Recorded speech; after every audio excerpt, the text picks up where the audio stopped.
지금까지 우리는 약 12회에 걸쳐서 기도론을 정립하고 있습니다. 가장 먼저 기도란 무엇인가, 기도의 정의에 대해서 우리가 정리를 했고, 기도는 왜 하는가, 기도의 필요성, 또 그리고 기도할 수 있는 근거는 무엇인가 해서 기도의 근거를 우리가 정리를 했습니다. 뿐만 아니라 기도에는 어떤 종류가 있는가 해서 기도의 요소를 기도에는 어떤 요소가 있는가 해서 기도의 요소를 살펴보았고, 기도는 도대체 누가 하는가, 그래서 기도의 소원자, 그리고 기도의 내용은 무엇인가, 기도의 내용도 우리가 살펴보았습니다. 그리고 기도의 목적은 무엇인가 해서 기도의 목적을 살펴보았고, 또 기도에도 어떤 단계가 있는가, 그래서 기도의 3단계도 살펴봤습니다. 그리고 기도는 언제 얼마나 해야 되는가, 기도의 시간과 횟수도 우리가 정리를 했습니다.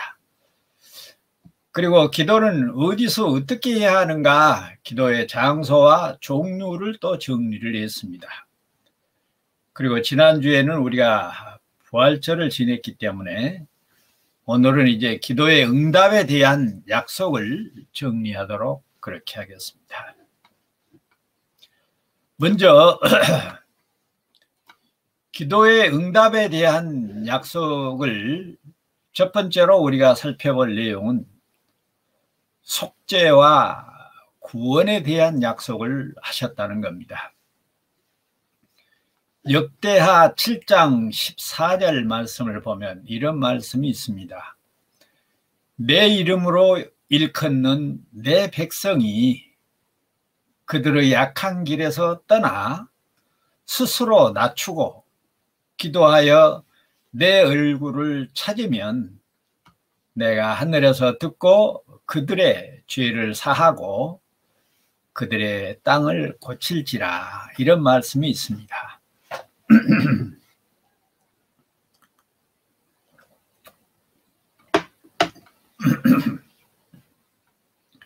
하나님께서 자기 백성의 대표자로 세운 솔로몬 왕으로 하여금 예루살렘 성전을 짓게 하셨습니다. 이 구절은 솔로몬이 언약궤를 예루살렘 성전에서 옮긴 후에 하나님께 제사를 드리고 기도하면서 백성들을 축복하고 밤이 되어 잠을 자는데 하나님께서 밤에 나타나 솔로몬에게 하신 약속이기도 합니다. 대부분 사람들은 이런 구절을 인용해서 하나님은 회개하는 사람을 용서해 주시는 사랑과 자비가 풍성한 분이다, 이렇게 말하고 생각할 때가 많습니다. 그러니 이런 말씀을 잘 기억해서 열심히 회개하고 잘못을 빌면 그 정성과 공로로 용서해 주실 것이다, 이렇게 이해를 합니다. 그러나 이런 표현과 생각은 오해의 요소가 매우 많은 위험한 표현이며 생각입니다. 왜냐하면 하나님과 우리 자신을 전혀 무관하게 따로따로 거리를 두고 우리가 이렇게 저렇게 하면 하나님께서 이런저런 상을 주시고 또 이런저런 복을 주실 것이다, 이런 식으로 이해하기 때문입니다. 그렇게 되면 도덕적 교훈밖에 다른 의미가 없습니다. 거기에는 신비한 연합의 비밀이 없습니다. 물론 하나님께서 사랑과 자비와 긍휼이 풍성하신 분인 것은 확실합니다. 그리고 맞습니다. 그리고 그렇다고 해서 여기 역대하 7장 14절 같은 이런 본문을 하나님의 거룩하신 속성 때문에 우리의 고백을 용서해 주시는 것처럼 그렇게 이해하면 안 된다는 겁니다. 기도를 하게 하시고 기도를 응답해 주시는 하나님을 모시고 사는 신비한 연합 관계 때문에 나타나는 것이지 1대1 주고받는 기브 앤 테이크 그런 관계가 아니라는 뜻입니다. 어떤 사람들은 우리가 열심히 예배 드려야 하나님이 받으시고 복을 주시며 영광을 받으신다고 가르칩니다. 어떤 면으로는 맞는 말이기도 합니다. 그런 것은 위에서 말씀드렸던 것처럼 하나님과 나와의 신비한 연합을 바르게 이해하지 못하도록 하고 있기 때문에 우리는 하나님의 신에 들린 사람입니다. 성령의 줄로 묶여 머리 대신 예수 그리스도와 한 몸 된 사람들입니다. 이제는 내가 사는 것이 아니라 오직 내 안에 그리스도가 사십니다. 그러므로 신약 시대인 지금은 우리가 하나님을 모시고 살기 때문에 우리가 사는 삶 자체가 참다운 예배요, 참 제사입니다. 그래서 우리 자신이 삶 속에서 드려지는 산 제물이기도 합니다. 왜냐하면 참 제물 되셨던 예수 그리스도께서 우리 안에 또 우리와 함께 우리의 삶을 살고 계시면서 죄를 깨닫게 하고 회개하며 용서를 받아 순종하고 살게 하시기 때문입니다.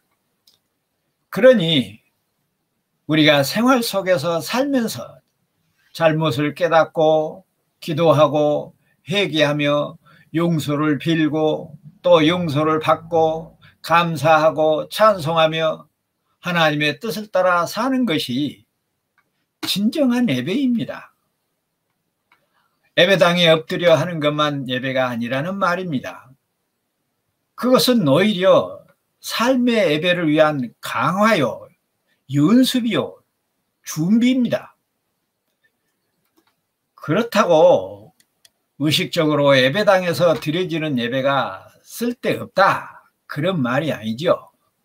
또 효과도 없다 그런 말도 아닙니다.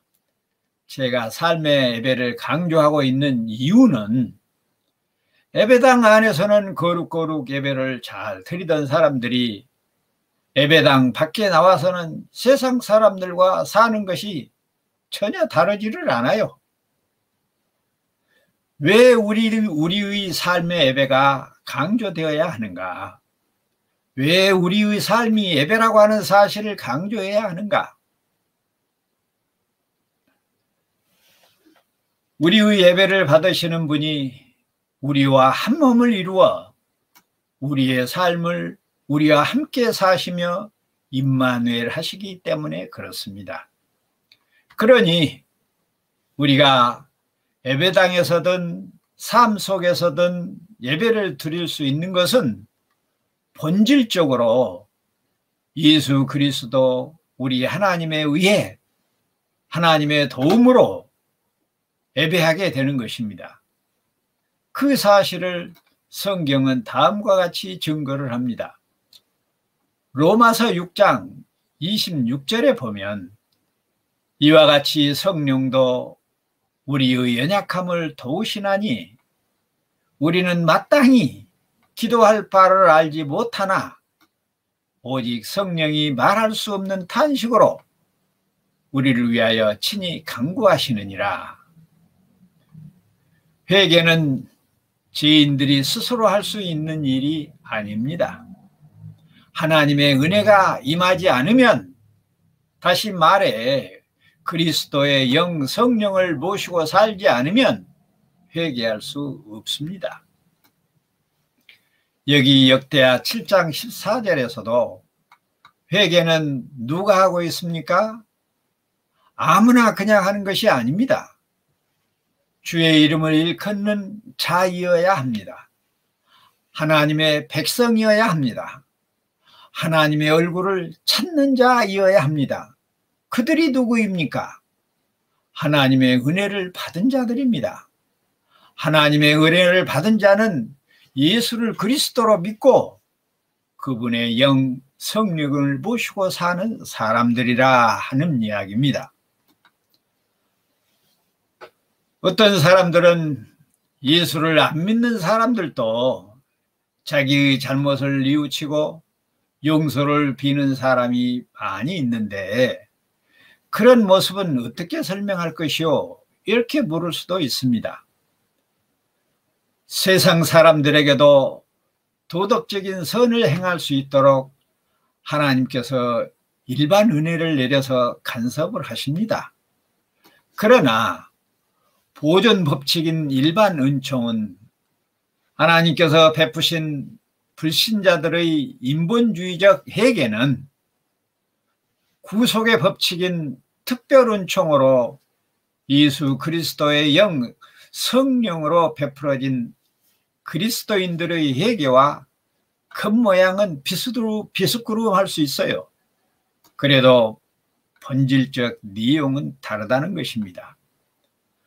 마가복음 1장 4절로 5절에 보면 세례 요한이 광야에 이르러 죄 사함을 받게 하는 회개의 세례를 전파하니 온 유대 지방과 예루살렘 사람이 다 나아가 자기의 죄를 자복하고 요단강에서 그에게 세례를 받더라 하는 말씀이 있습니다. 이 말씀은 세례 요한이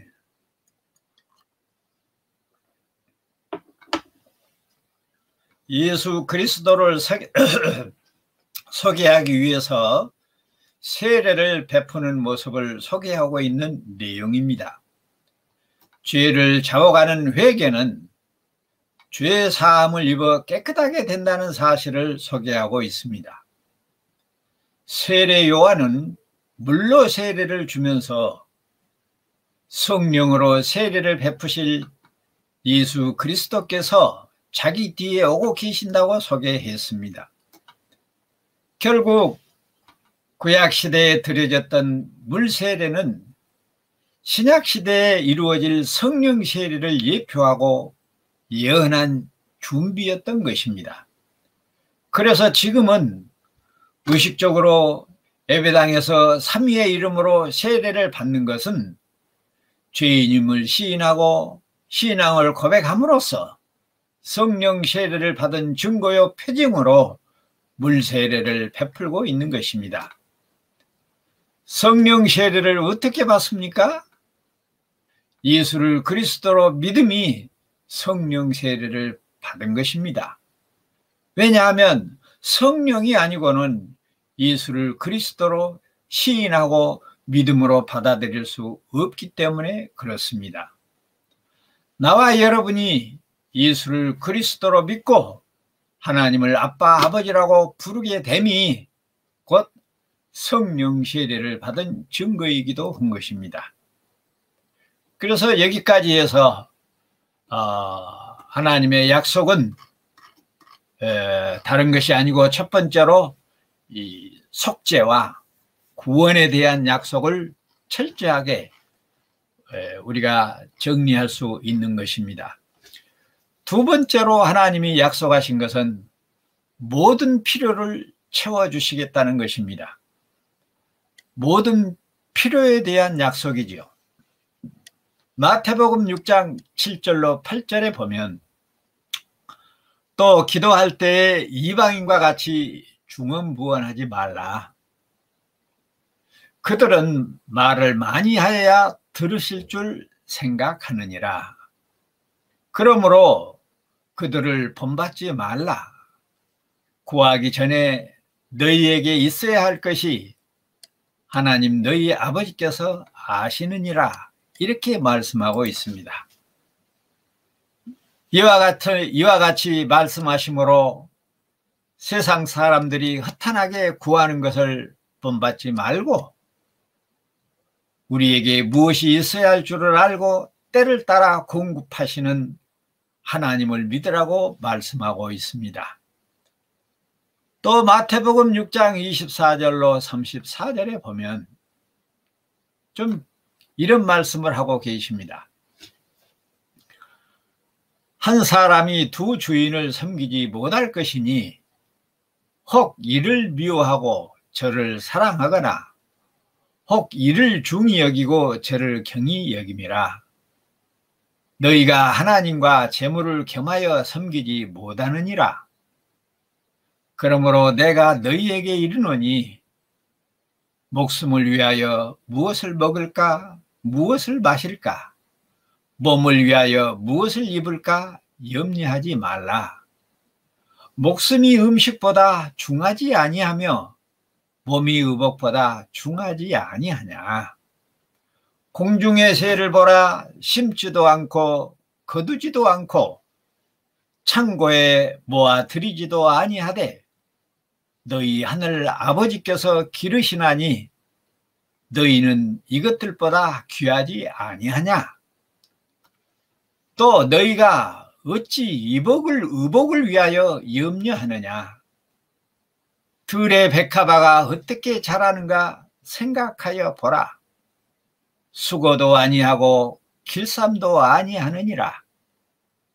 그러나 내가 너희에게 말하노니 솔로몬의 모든 영광으로도 입은 것이 이 꽃 하나만 같지 못하였느니라. 오늘 있다가 내일 아궁이에 던져지는 들풀도 하나님이 이렇게 입히시거든 하물며 너희일까 보냐. 믿음이 작은 자들아. 그러므로 염려하여 이르기를 무엇을 먹을까, 무엇을 마실까, 무엇을 입을까 하지 말라. 이는 다 이방인들이 구하는 것이라. 너희 하늘 아버지께서 이 모든 것이 너희에게 있어야 할 줄을 아시느니라. 그런즉 너희는 먼저 그의 나라와 그의 의를 구하라. 그리하면 이 모든 것을 너희에게 더하시리라. 그러므로 내일 일을 위하여 염려하지 말라. 내일 일은 내일이 염려할 것이요 한날의 괴로움은 그날로 족하니라. 이렇게 말씀하고 계십니다. 이 말씀은 예수님께서 제자들에게 주기도문을 가르치신 후에 궁극적으로 기도해야 할 내용은 하나님의 나라와 그의 의이신 예수 그리스도를 구하라고 꼬집어서 가르치고 계시는 장면이기도 합니다. 하나님의 나라와 예수 그리스도를 구하는 것이 세상에 있는 모든 것을 구하는 것입니다. 왜냐하면 세상의 모든 것은 그분이 창조하셨고 그분이 지금도 통치하고 계시며 그분이 끝내고 그분이 완성하실 그분의 소유이기 때문에 그렇습니다. 그분이 있게 하면 있는 것이고 그분이 없게 하면 없어지는 것이 이 모든 세상의 존재들입니다. 모든 피조물의 생명은 그날에 족할 수밖에 없는 것은 모두가 하나님의 허락하에 있기 때문에 그렇습니다. 지금 우리에게 주어진 것이 족한 것입니다. 지금 우리에게 무엇이 주어지지 않는다고 해서 낙심하거나 탄식하거나 하나님을 거부하거나 거절할 수 없는 것이 피조물의 운명이기도 합니다. 그런 사실을 깨달은 세상 사람들도 인생은 나그네 길이니 구름 같은 세월이니 허무한 인생이라고 노래들을 합니다. 그러나 우리에게는 우리의 필요를 따라 그때마다 공급하시는 우리 주 예수 그리스도 하나님이 계십니다. 그러니 우리는 하나님만 믿고 의지하며 인내와 절제와 소망으로 살 수 있는 것입니다.